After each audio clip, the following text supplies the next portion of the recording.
So I know you spoke about some of the things that your administration has done to help small businesses, both in Virginia and in Richmond, but I do know that, locally a lot of our small businesses have closed in recent years. Can you talk some more about some of those examples of what your administration is doing to help those mom and pop shops? First of all, let me say that the President and I feel very strongly about supporting our small businesses. Our small business owners, they're leaders in business, but they're also civic leaders, they're community leaders. They sponsor the local softball league, they mentor, hire locally, and they really are part of what drives our economy as a whole, not to mention driving innovation. So we feel very strongly about it. And we are particularly proud that we have seen more small business growth under our administration in 2 years than any other administration has seen in 4. So we know that the work that we are doing is actually creating incentives for people who are entrepreneurial, people who have an idea to actually start a business. In fact, here in Virginia, we've seen 255,000 filings for new businesses in just the last year. So we see that there's a response, that people know that they're going to have the support, but the work we're doing is also to make sure that we strengthen community banks. A lot of the small business owners that I talk with, they want to grow their business, they want to hire more employees, and community banks situated in the community really do understand the needs of the community and therefore the need to support the small businesses in their communities. And so that's a lot of the work we're doing too. Speaking of wanting to grow their business and hire more employees, one of the challenges that almost comes from that advantage is that, in March we saw 143,000 Virginians who are unemployed, but small business owners are still saying, hey, I'm having trouble hiring. So what do you say to people on both sides of that challenge? Well, I understand the concerns of the employers, and we want to do everything we can to grow the workforce. And that's a lot of the work that we have been doing. That's been about apprenticeships and making sure that people have options in terms of skills development and training to be able to take on the jobs that need to be performed. We're here at Babylon Farms where they are literally have a business model where people can virtually come off the street with no skills and go through a 6-week training program right here on the site.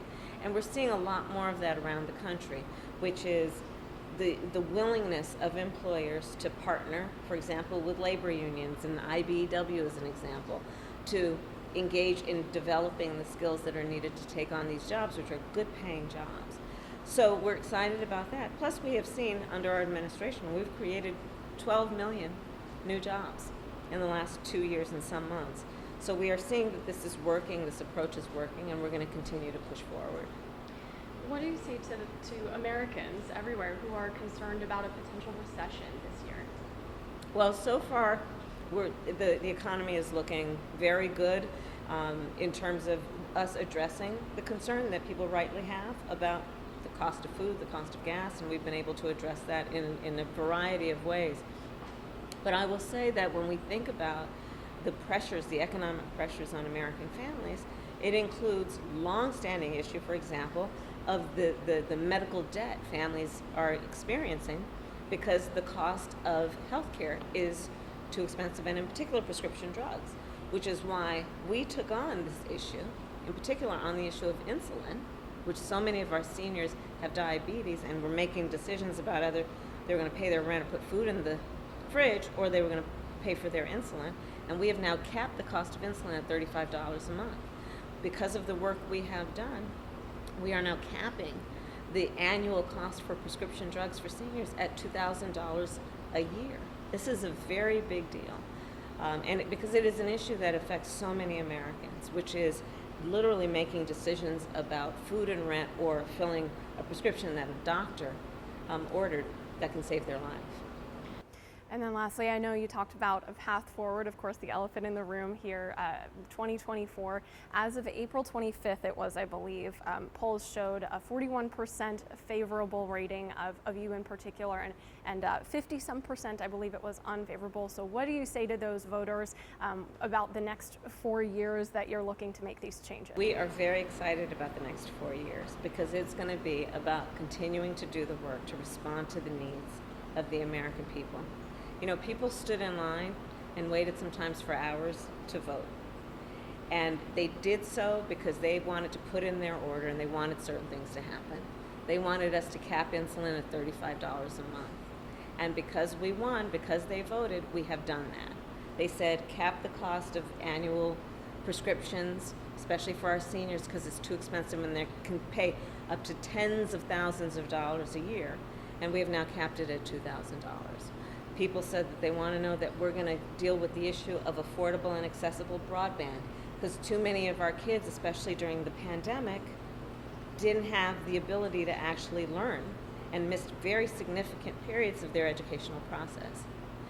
Seniors said, we want to have the access to high-speed and affordable internet because we need access to telemedicine. So we can talk to our doctor, especially if we live in rural communities where there are no hospitals. And we are now on the path to actually ensuring that all Americans will have access to affordable high-speed internet.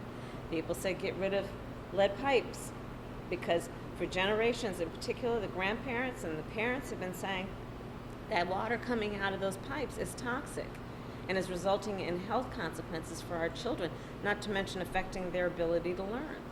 We are now on track to getting rid of all lead pipes in our country. So this is the work that we've been doing in response to the demands that people rightly are making. They have a right to expect that their government and leaders see them and hear them. And that's the work Joe Biden and I have been doing, and we're going to continue doing it.